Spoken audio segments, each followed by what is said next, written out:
What is going on, Cigar Club family? Welcome to another episode here on the Cigar Club podcast. Today we are joined by a good friend and the pride and joy of Covington, Kentucky, Mr. Austin Dunbar. Hello, hello. Today I thought it'd be really awesome to bring Austin by. We've become good buds over the past year or so.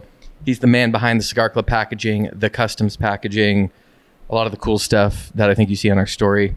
It's just us kind of, I don't know, dicking around. Yeah, man, just having fun. Having a good time smoking cigars, drinking whiskey. You appreciate the crafts, the vices in life. Yes. And you loved cigars well before we met. Yeah, for sure. And so I think all the things that you're into, I unfortunately am into too. Mm-hmm. And so I think it was probably unfortunately or fortunately. Yeah, it's kind of like it was just kind of like a match made in cigar vice heaven. In vice heaven, for sure. I like lighting this close to the microphone so it's like a rap song before you go on. Yep. And then you like spit the line. We need comp keys in for that, Ramsey. And we're both obviously smoking something that you all have been smoking over the past couple weeks, the brand new Cigar Club Customs Volume 5 Durham, named after our favorite brand studio and creative hub in the world. So this was a really fun project to work on, and was really pumped to be able to share a little bit about you and the studio and the guys over there. Yeah. And gals. Yes. But I just want to kind of open up and talk about at least your start in how'd you get into design? Okay. Let's cover those bases on what you do, and then let's move into when was the first time you picked up a cigar?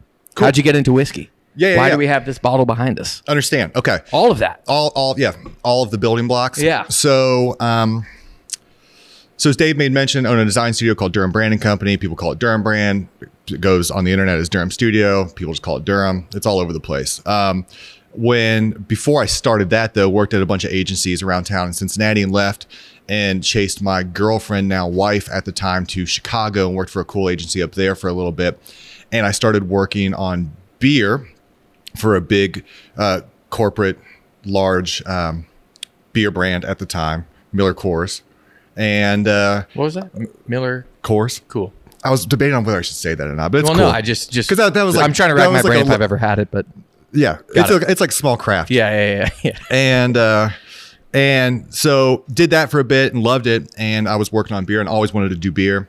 I was doing packaging and gig posters and stuff like that, but I always wanted to do beer because I was young and dumb, and beer was kind of like my first best friend in college and stuff like that. And so I was staying in Chicago working on that kind of stuff. And then Ashley, she was pregnant with our second child at the time. And there's a law in Chicago where you can't have two kids and live anywhere in Chicago. You have to get the hell out. Yeah. So she came back down this way. She's from around here. And she came down here, and I was still working up there for about a year. Our second, Sophia, was 6 months old or something like that before I came back to Cincinnati. And because I just liked what I was working on, and worked with really good people and was really good studio, this, that, and the other, and was having a lot of fun. And I was like, there's nothing back here that I want to work on. And there's all the agencies that are here I already worked at. So eventually came back, worked at an agency for about 7 months. I got here, was supposed to work on Jim Beam. The day I started, they're like, hey, listen, you're actually going to work for Anheuser-Busch. Okay. Which is another craft beer brand. Yeah. And you're really small batch. So started working on that. And during that time, I was working on all of their value brands. So Rolling Rock, Bush's, Bush Light, like kind of the fun ones. Yeah. At the time, they were a lot of fun.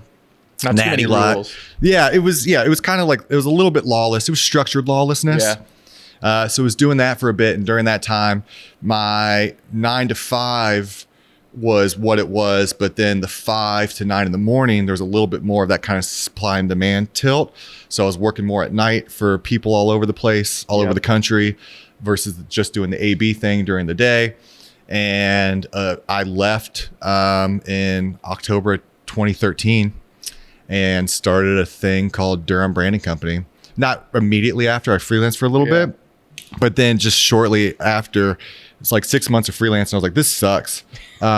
I don't like being kind of like a hired gun for a bunch of people all over the place that I can't control the conversation or be face to face with a client or be on an email trail. Like everything's like backfilled via like 5 different people in like the hierarchy chain. Like this is nonsense. And I miss being like with people, right? And this is pre everyone working in their houses and all this other stuff that's like what's going on now. So I was young and dumb enough to think that I could run a design business. And if I know what I knew now, I wouldn't have done it because it's just too daunting and scary. And there's just too much into running like a business outside of graphic design. Right. That's just, you have to learn by fire almost. And so started that in 2013. And now fast forward, we're 2021 going on 2022. So I've been doing it for a pretty long time. So that's like the quickest, skinniest way of what Durham is. Durham's my middle name. Because when I first started, I didn't want to go by like Austin Dunbar. I didn't want to go by some sort of catchy, cheeky name that could have been something. Elevator 12 branding. Yeah. Some sort of crazy thing that has like some like bullshit pitch at the back end. We fuel your creative ideas, like any of that kind of stuff.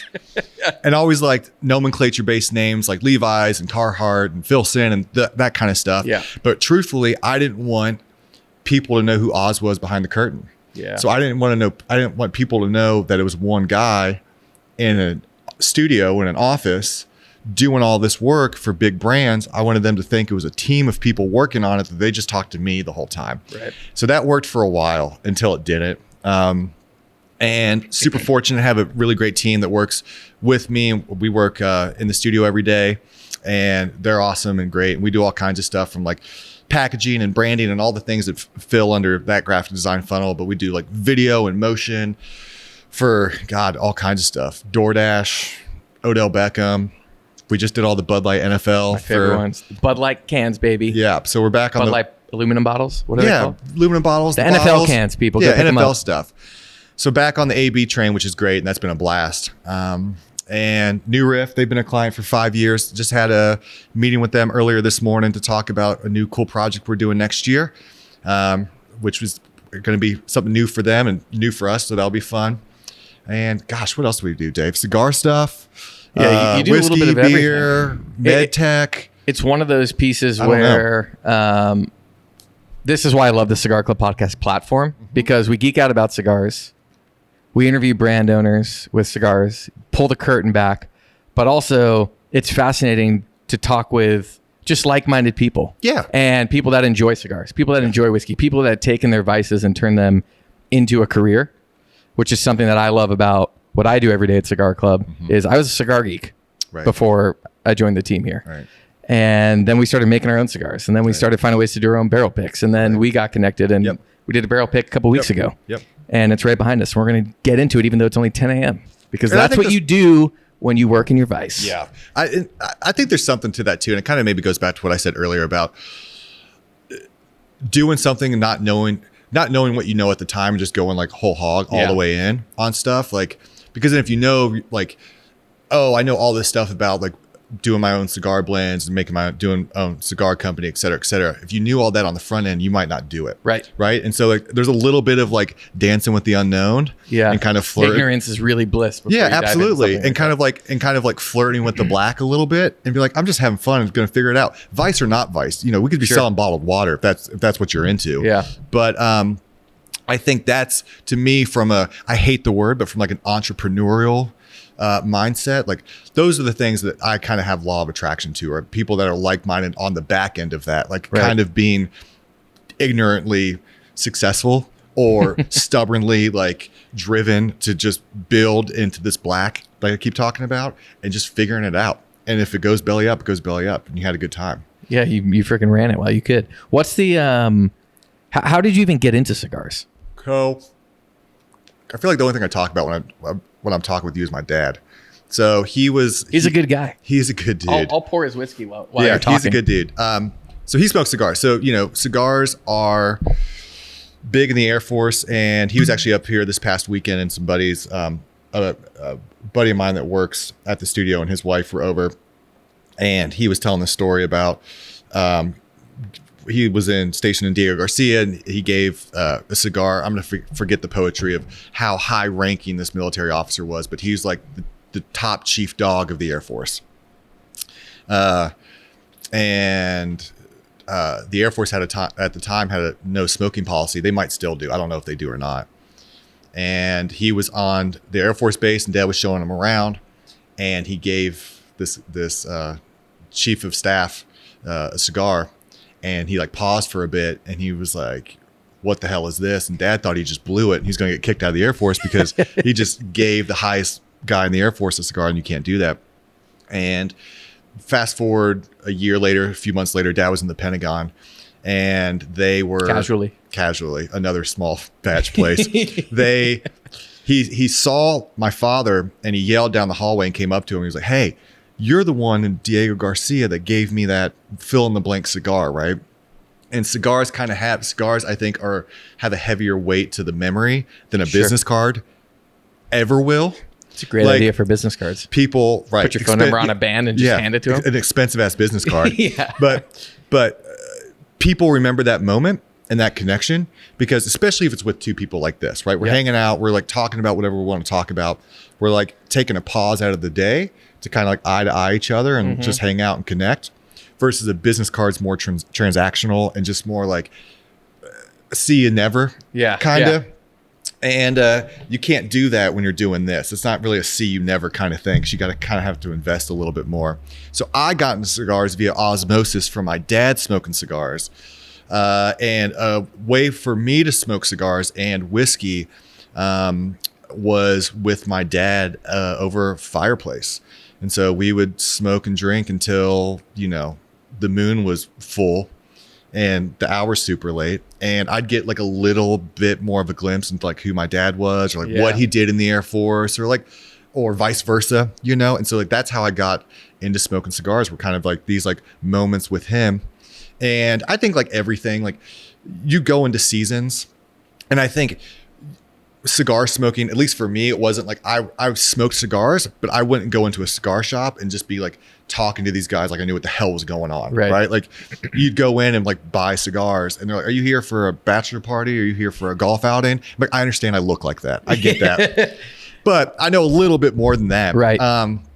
And then as I got older, like a cigar for me is a way to take pause and not really think about the business, or not think about payroll or taxes or ex-client or deadlines or, any of that kind of stuff. Like I think about like maybe some of the things I'm not doing now that I want to do, or like, what am I doing at the house that I could be doing better? Cause I have a wife and 3 daughters now. And, or like, what do I want to do this time next year? It's like kind of these like moments of pause, or if it's with people, it's like this kind of stuff. Right. When you get to hang out and get bullshit and banter.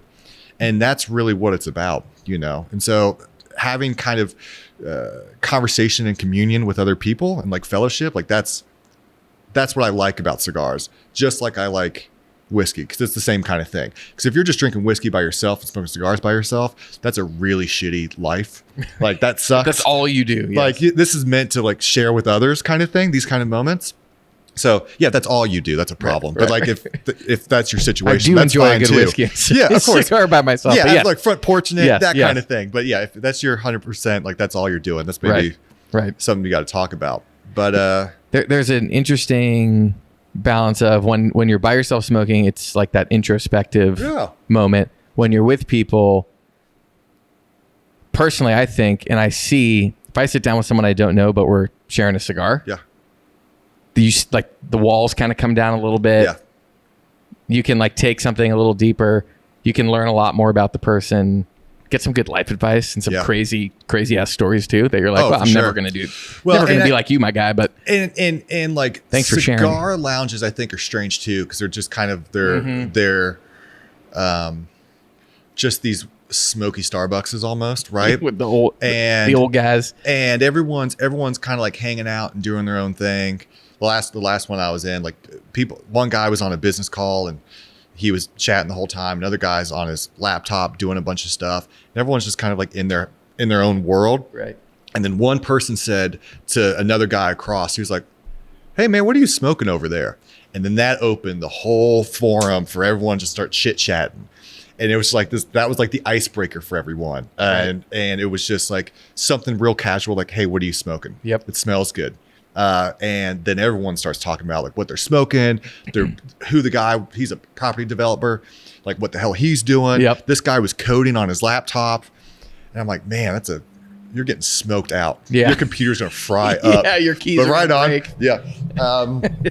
And so I think cigars, are kind of an icebreaker in that too. And what's cool about it and what I like probably more than alcohol, whiskey, beer, any of that, is that cigars is the immediate even playing field. Yep. Everyone's there for like one reason. And it doesn't matter if you're smoking a $2 cigar or if you're smoking a $25 cigar. Yep. Like no one really cares that much. They're all there for the enjoyment. And it's kind of like this social barrier breaker of no matter who you are, up, down, left, or right within Absolutely. the system. Like that's what's cool about cigars. And there's not a lot of other things like that because everyone else, because then you can compare and contrast, because then you're like, oh, your watch or what's your car or what's your house, right. like all that nonsense stuff. Right. But like cigars is just an even playing field. There's like back when I used to work a lot in coffee, I was doing some type of research. We were doing some type of brand design for a coffee company. We were going back to like the history of coffee shops, like not like coffee and how they were first farmed, but like coffee shops, which first started in England-ish. Okay. But reading all these like old reports on them and newspaper articles back in like the late 1800s and all these, hundreds of years ago, the biggest thing they always talked about was it was the first place you'd ever see a like clerk and a doctor sitting down across from each other.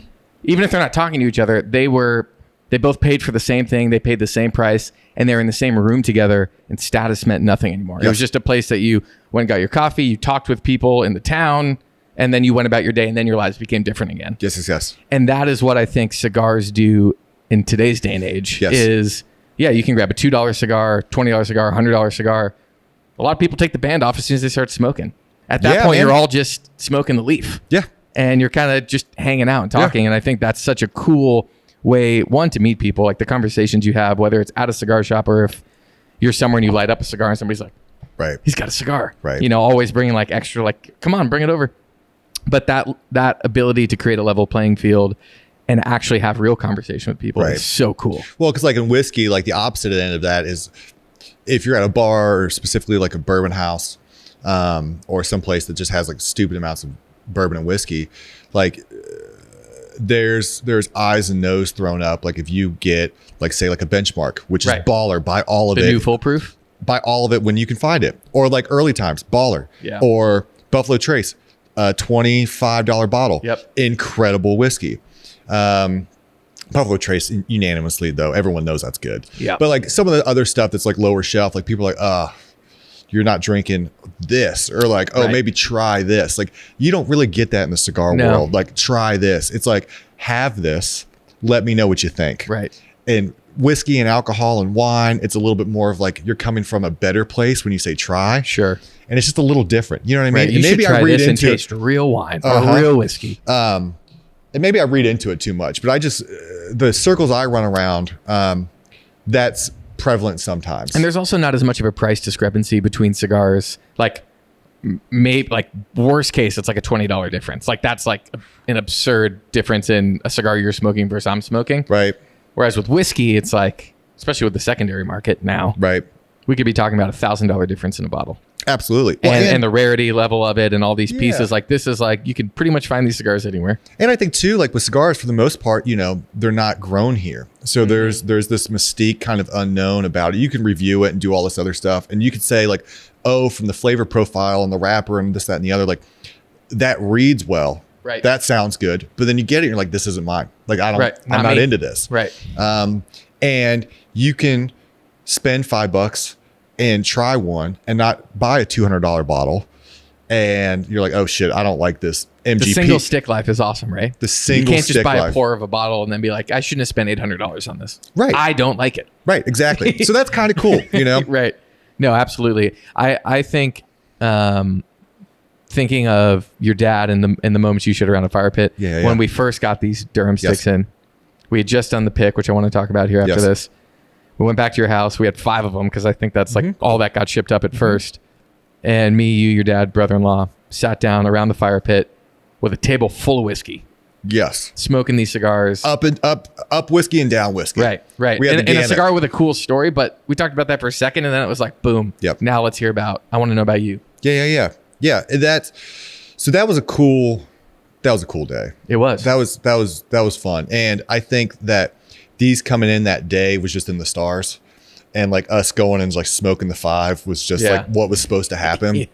And like I was super pumped. So when we were working on this, we started working on this last year. And what are you referring to? The Cigar Club stuff. Oh, yeah. We released it in March. Yeah. I think we started it in probably October. I think it was like, a year ago. And so we started doing the dance back then.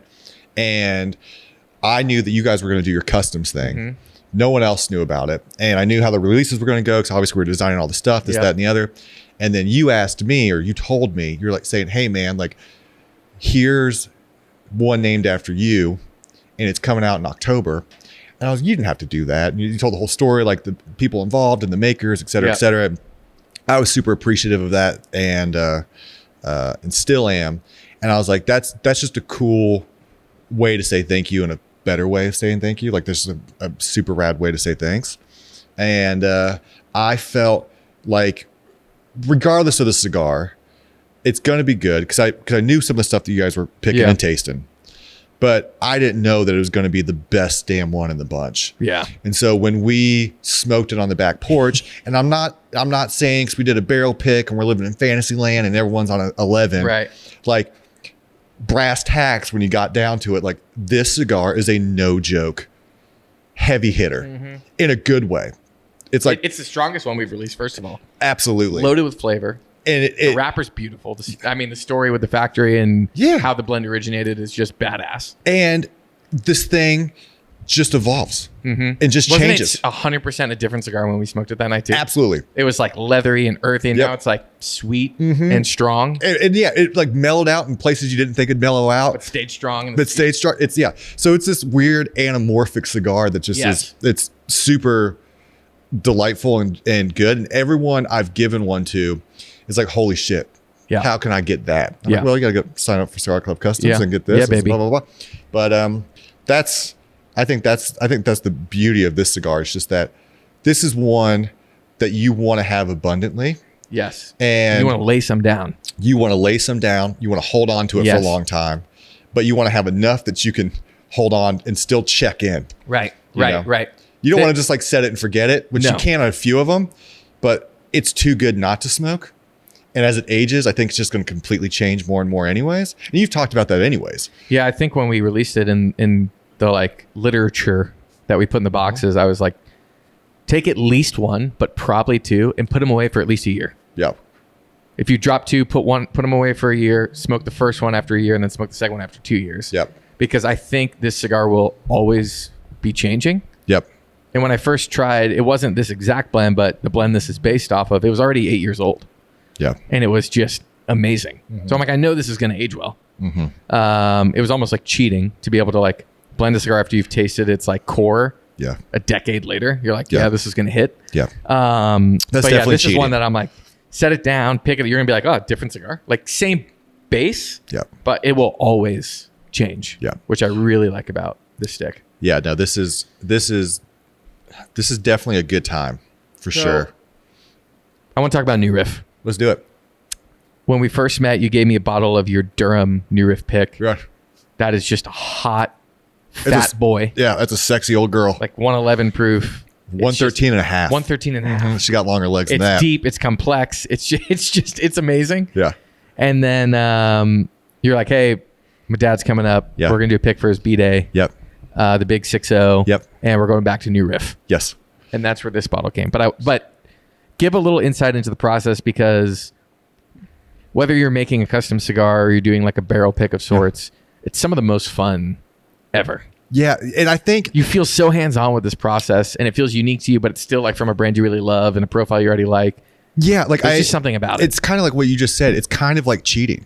Like you're getting like behind the scenes, right? And you're legally allowed to do that. Like it kind of doesn't make sense, right? Like, like who gets to like make and blend their own cigars? I like other people who make cigars, but that's not something that other people do. Like around here, barrel picks are in vogue. Obviously, we're in Kentucky. We're right outside, but Kentucky's just right there, and so it happens all the time. So for us, it's kind of second nature. But for a lot of other people, they're like, holy hell, are you kidding me? And you get the whole barrel. Yeah. And it's like, yeah. And that whole barrel is a one of one.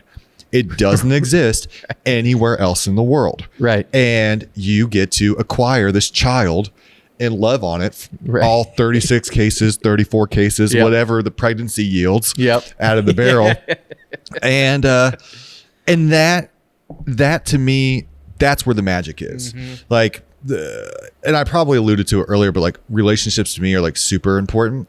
And New Riff and the studio have had a 5-year relationship, and they're great people, and they've grown. They're the belle of the ball.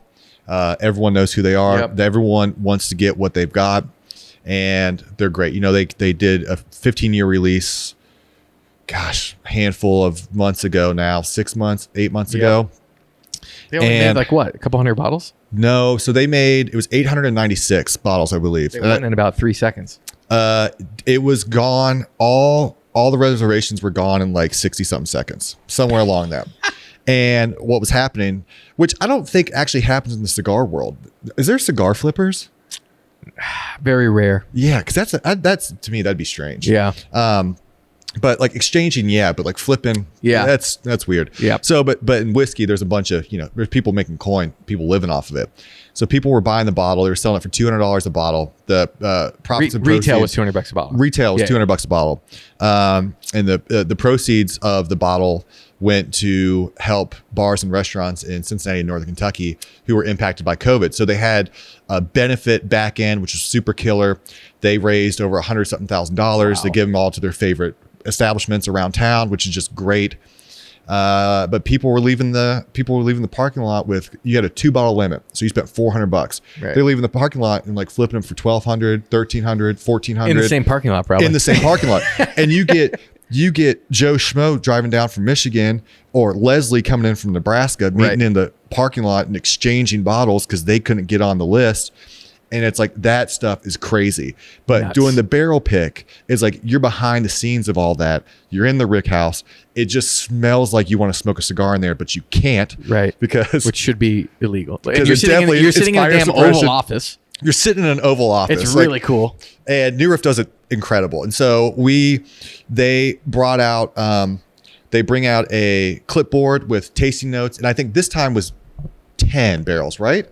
When we did the Durham, when we did the Durham, COVID, they had to change some things. But when we did the Durham, it was 14 barrels that we were able to choose from and kind of walk around. You're just thieving out of each one, right?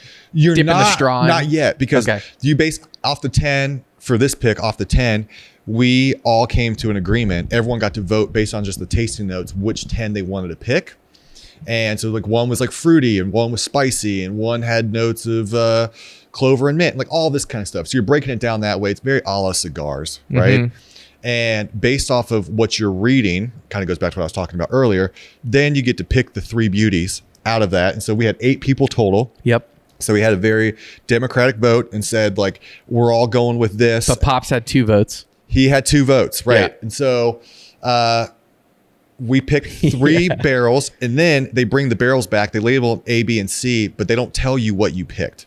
So based off the 3 out of the 10, you don't know what's what. Then your palate has to do the talking, and you're trying to match the whiskey to what the flavor profile is, which is always fun. Yep. Which is something you and I like doing anyways. Right. Game. And then the first one was baller. The second one was baller. More baller. The third one I thought was like, this is the clear winner. There's end of discussion. Yeah, we were locked in on that from opposite ends of the room. Yeah. This is what we're doing. Yeah. But that wasn't everyone's necessarily take. No. So then we had to go back through, and the pain about picking a barrel is that you have to continually drink it. And as you're drinking it, then things change. The conversation changes. Right. Then you're like adding water to it. And you're like, oh, just imagine this. If it's like in a cocktail or on ice, it's going to open up and do this. Or if it's just neat, it'll stay like this. So I think we picked a damn good winner. Oh, man, it's good. So we came out of what, 104? It was 104.7. Yep. And it was C, right? Yeah, it was the last one. Yeah. Third one. And can I talk what we did the next day? Yeah. Okay. So we picked this barrel, right? Everyone's on the high. Then we leave there. We were drinking for 3 hours. Yeah. A long time. Long enough to make a educated decision. And so we picked a barrel and it's like, okay, great. So then Dave comes back to our house. We smoke the cigars. He has the Durhams, everything's in the stars. Everything's cool. This, that, and the other. Well, then the next day we go to the studio. We've been building out a studio for the past 2 years and we hadn't gotten in it yet. Pull that up on you a little Sorry. bit. You're good. Hadn't gotten in yet. And I was like, let's go sage this thing. Because you had some sticks. Oh, in the studio, yes. In the studio the next day. So you had some sticks that you brought back from the Dominican, yes? Yep, from La Isla. And it was basically the identical for the barrel pick. There was 3 that you had rolled that were specifically rolled for Dad's birthday, which he's like, I want to turn 60 every year. Bastard. Just wait till he sees what 61 brings. Yeah, nothing. This nothing 61. Yeah. No, but so we did that, and that was kind of the same thing, but with cigars. And then I think everyone was like probably thawing out a hangover. Yep. And then you get like half a cigar in, and you get You're back. get a little dram, and you're like, oh, the body's thawing out from the hell that I'm just climbing out of. I'm coming back. And so we did that, and so we saged the new studio basically, and there was the same 5 smoking the Durham were the same 5 having to argue what cigar we liked better. And I think unanimously for that one, it was B. It was B. And I don't remember what B was. It was a Dominican Habano. It was a Toro. And then it had a blend of Nicaraguan, Dominican, filler and binder. It was like... It was fresh, but it was like one of those where it's like medium plus, but it had this like smokiness that was kind of cool. And it was a little sweet. Yeah. And it had like a nice tingle of pepper on it. It was a good all day smoke. It was just, you could smoke it anytime. You could rip it in the morning. Yep. With coffee. It was heavy enough to go after a meal. Yeah. And or at night or with bourbon. And I think those are some of my probably like favorite cigars. Yeah. Are like ones that have, they don't have like an identity issue where it's like some big beefcake that you can only have like when the moon's up. Very specific. Yep. Or it only pairs well with this or pairs well with that. Right. Like I like these ones that are just kind of ambiguous in their day set because you don't know what the day's going to bring. No. And those kind of just like everyday warriors, I think are like my probably favorite cigars. And there's a lot of people making a lot of cool ones now. But it's also fun to like change it up and go special, this, that, and the other. But those kind of like middle of the drive cigars, like just ball of Robustos all day. Yeah, and we I believe they were all 3 the same blend. We just swapped the wrappers out on them. Yeah, the wrapper was the different. Which is really cool. It's something that we're looking to do for like a factory experience box where we like lay out a bunch of the same blend, put like 4 different wrappers on it so people can see the major difference that a wrapper plays. Mm-hmm. But we picked B and we're turning it into a studio cigar for you guys, which is awesome. We are. We just need the artwork. So I know a guy who owes you artwork. Yeah. And so based off that, we decided to match that with the whiskey. Yep. We thought that paired perfectly with the whiskey. And so then you guys were gracious enough to rip a few. And what's that going to be called? Can we tell the joke? Sure. Isn't it? I don't know. This is the Prince of Dubai. I get my stories mixed up. This is. Yeah. I don't know what it's going to be called yet. Yeah, okay. I don't know yet.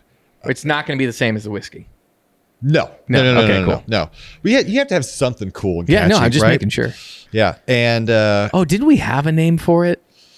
we probably did. I don't know. It might be in my notes somewhere. That's the way the week works. But eventually, if anybody's ever driving through Covington, you can always swing by and if you say the magic code word. Yeah, you'll be able to get a studio stick. If you just walk through the front door and ask for me and say, I hear you got sticks here, I probably will, and I'll give you one. Our client came in last night. He wanted to see the studio. He's our client for Old Spice. Bought a bottle of Veuve Clicquot, and I have a glass top box humidor that's seasoning right Yeah. now. I'm debating on whether to bring like my Ado, my big chest, The fridge one. the fridge from the house, or just keep like a shelf humidor. I think shelf humidors are more Mad Men-y. Put like 2 shelf humidors in That's there. what I'm thinking. And then you just can always swap them out if you're Yeah. So Dad bought it for a studio opening gift. Yeah. Which was rad. So I haven't seasoned now, but I had a couple Durhams in there, and he gave me a bottle of champagne, and he's a cigar smoker, and I was like, hold on, I think I have at least one in here, and so I did, and I gave it to him. He's like, you're always like giving me whiskey or cigars or something, but I'm like, that's how this works, Right? You know, like, Right. That's how this friendship transactional back and forth works. 100%. Man. So it's cool. So he's super pumped, and I'm super pumped. But yeah, I have to design the band so they can put the artwork on, and then they'll ship up. They're just aging and getting prettier. That's They're all. getting real pretty right now. We're going down to DR to check on them here in a couple of weeks. I'm trying to think of a good way to. What are you up to? We're up to a lot of me. nonsense here. Yeah, I don't have the leather case, but we're dropping the new Cigar Club leather zipper case. I've seen it and it's beautiful. Yep, Ramsey's gonna grab it. We'll show it on the camera here. We're dropping a Cigar Club candle Okay. by our friends at Ranger Station in Nashville, and when you're done with the candle, you can boom. Good job. Cigar Club leather case. It is actually available now. Go to cigarclub.com. On the left-hand side, you'll see in the menu bar cigar leather case. And that is this, $150, all 100% lambskin leather. And it holds 5 to 6 cigars.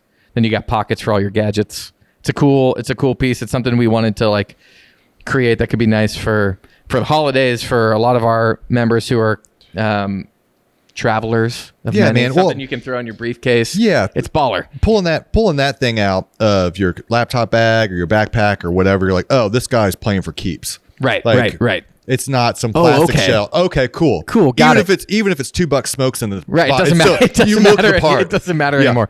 So we got that. The candle is cool because once you're done burning it, take some hot water to it, and it's a rocks glass. Yep. It's like a shorty. Yep. Which is sweet. Yeah. And then we got like 3 or 4 exclusives coming out. The new Alec Bradley Pinky's Out. You met Alec. Yeah. Good people. Dude. Yep. Immediate hugger. Yes, which I immediate love. hugger. Like you got to love a man who's just down for a good stranger hug. Yeah. Especially in the times that we live in like the world's largest independent humidor. Right. And he comes around the corner. He's like, "You Austin?" I'm like, "You Alec?" And then it's just eye to eye, and it's like a couple winks, and it's just like a real big, A good, and just he a lets good it sit hug. for a second. Oh yeah, too. it's like you're you holding, feel home. Yeah, you're holding each other for sure. No, so super good guy. No, he's awesome. Yeah, he's the best, and we've got so we got that. We got a couple other exclusives coming out before the end of the year. It's gonna be exciting. The final Yeah, man. Customs comes out in December. It's a Yep. remake of the first ever one we did. Before it was a subscription, like one off, year and a half ago. Bringing it back to end out this year, and we got a bunch of blends over there you got to get into here as well that I'll send you home with that are in the works. I'm pumped for you all because outside looking in, again, I know a little inside baseball, but outside looking in, and I'm not saying because of the rebrand at all. I'm not patting myself on the back. I'm patting you all on all your backs. It is like, baller though. You all are making smart waves, and it's fun just to hear people buzzing about it. It's fun to see people sharing it on Instagram and on the internet. On the internet, people are like pumped as hell when they get their boxes, and they're doing like cigar porn shots and like all this stuff. Yep. Like, you gotta love that. It's cool. It's all like coming to life. Yeah. Now it's just like, keeping it intact. But sure. it's happening. We're It's doing happening. it. Yeah, it's happening. It's exciting. And you have the foundation. Now you can build on it. Yep. And that's what we're going And to do. doing like the experimental taste boxes and stuff, like that's a killer evolution of that kind of stuff. And then that gets into your quirkiness of wanting to try a bunch of shit Yep. and bring people behind the scenes a little bit more on it. And it's not saying like, hey, here's the one thing we did. Like you get Here's to pick, how we got there. here's how we got there. Have them kind of choose their own adventure Yep. book, if you will. And It's each box for that is a plane ticket to the DR that you didn't have to get on a plane and do that whole thing. You can do it at your house. So that, that's going to be a special Love it. project. But dude, it's been fun. We're going to keep talking about what's the new coin?